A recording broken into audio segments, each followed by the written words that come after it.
Hello everybody, my name is Petr and today I will speak about game Boris, Gelfland, Hikaru Nakamura. I am not worried to tell you that this game should be immortal chess game and a really exciting chess game. So here, knight to h4, black played, and of course he's going to attack a pawn on g2. Unfortunately for Boris Gelfland, Boris played rook to e1 and it's lost probably.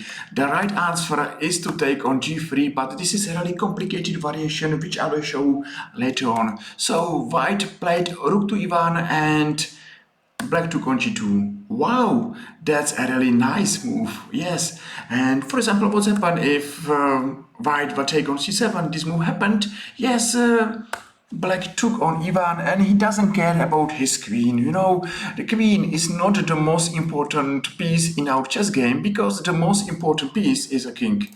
And of course, for this reason, if white will take this queen, white is checkmated in one. So for the first time, white will not take this queen and yes, okay, white took knight on e1, but g2 and check on g7. Okay, for many moves, still white is not taking this queen. And for example, if now white is going to f1, is checkmated in 3 or 4 moves. So check on h3 and check on c5, and the last move is checkmate here. So looks like, yes, still this queen is standing on d8 and white doesn't have time to take this queen. That's a really immortal position. Let's check this position, because what's happened?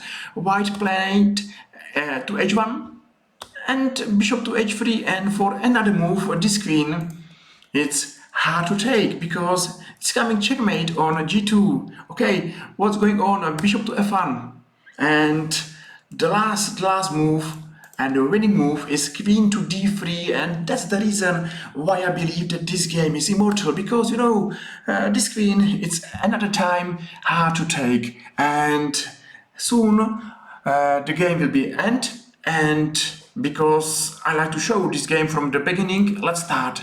I hope you will enjoy this video, so feel free and press like or press follow, and I will see you soon in our another YouTube chess video. Thank you very much. Now we are speaking about King's Indian defense, you know, a really sharp defense where the famous plans are for both sides well known. White is starting attack on the queen side by a move b4, a4, c5, b5, and at the other side, black is starting attack on the queen side, and of course by a move f5, f4, g5, and everything this will happen here. So don't speak about theory, you know, this theory is so huge and so deep, so doesn't matter. Still we are in the main theory positions, maybe till now. The right move, or the most popular theory, speaking about knight to e1 and knight to d3, because from d3 this knight is supporting move c5, as you can see. But black is playing the knight to d2. Okay, what to do? Yes, of course, black is playing the knight to e8, and he's starting his main plan: f5, f4, g5, g4, and of course that makes sense to go knight to e8 before f5, as usually c5, knight to f6, f3. Looks like white is okay because his pawn formation is something like wall, and will be difficult to break this wall. You know, just stop this position for a few seconds and ask yourself which piece is the most important piece for black in this position. And I will tell you that it is this bishop, because if black has this pawn formation dark squares, it's good idea to find good active game over light squares. And for this reason, really often, if black will exchange his light squares bishop, his attack is gone. So remember that this bishop is one of the most important piece for black in such of this position. So f4, and one more time, just watch this bishop. Dark squares are locked and need to be done something over light squares. That's the biggest and main idea hidden behind this opening.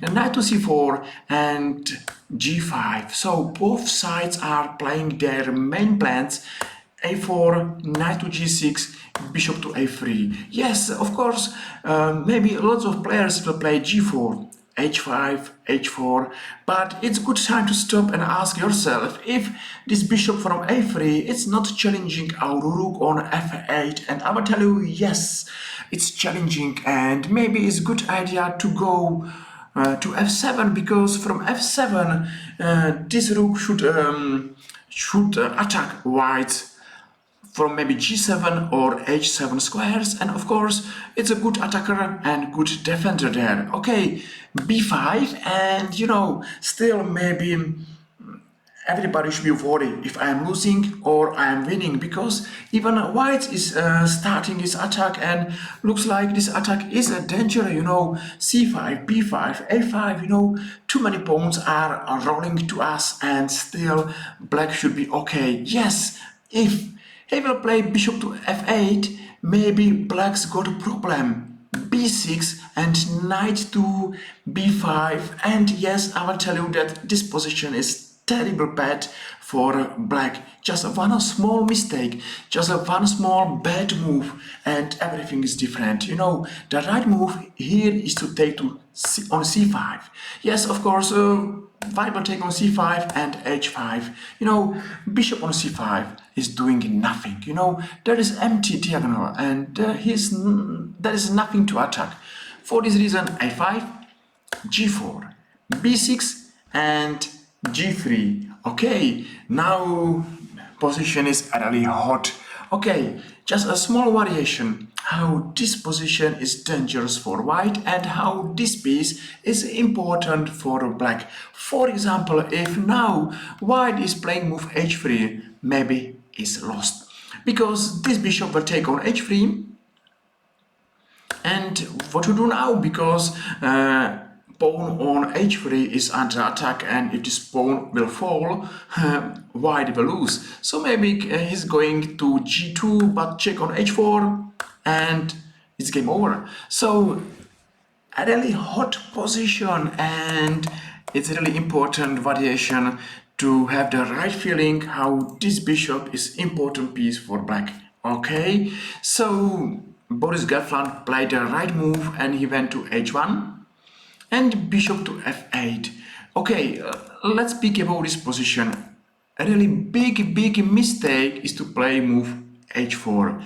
Why? Because now I will show a small difference, h3, and maybe black is losing. Now this move doesn't work at all, because okay, white will take, and unfortunately for black on h4 is a pawn. So there is no move like knight to h4, and yes, there is no compensation for missing piece. So a small difference making huge impact.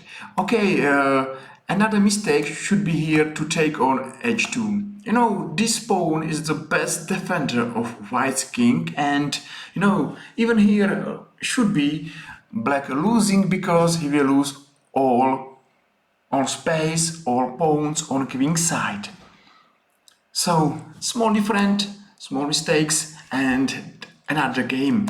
But okay, Hikaru Nakamura is a great chess player, and he played bishop to f8. Of course, this rook is joining attack maybe from h7 or g7, and maybe he is happy to exchange white's dark squares bishop d6. And okay, now let's to be careful. For example, if we are now taking on d6, this position is dangerous for black, because maybe of the threat bishop to c4 and pin on f7 rook. That's a really dangerous position.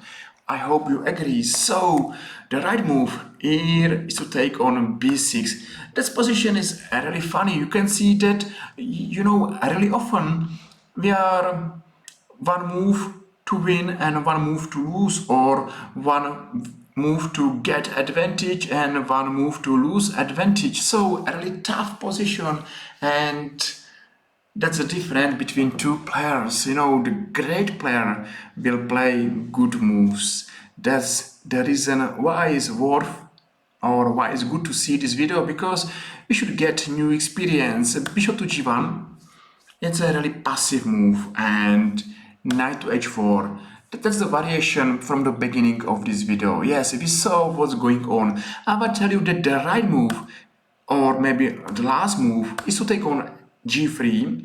Of course, looks really difficult to find all this variation, and still seems to me that maybe this variation should work only for engine or in engine hands, because I am not sure if anybody will play this position.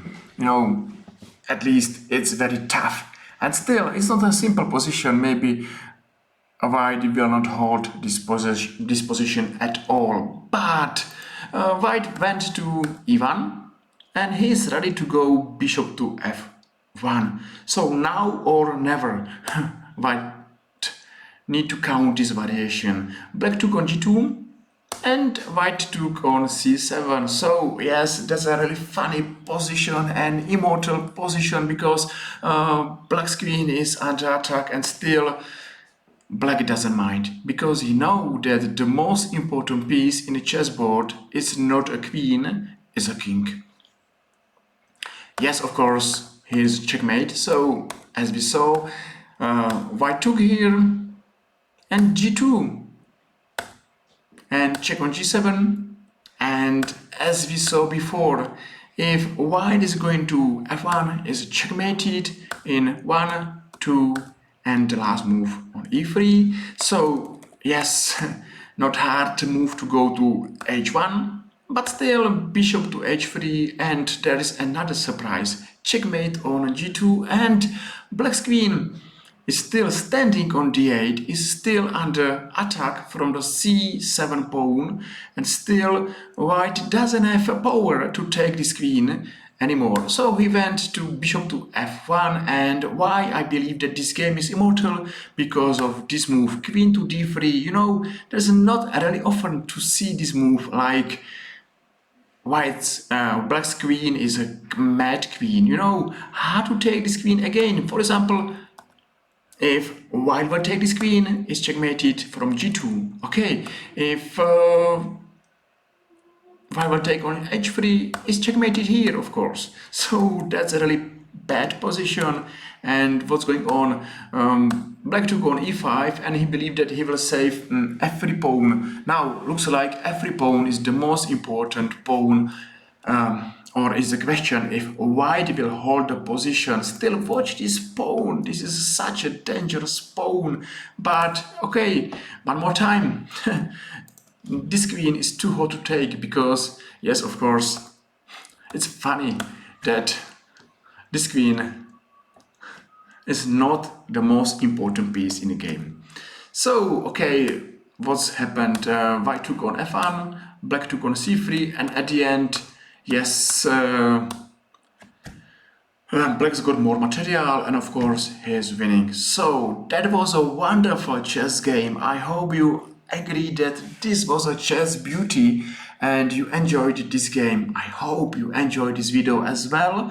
So thank you very much for watching. Thank you very much for every like, comments and follow. And I hope I will see you soon in our another YouTube chess video. Take care and enjoy chess. See you soon. Bye bye.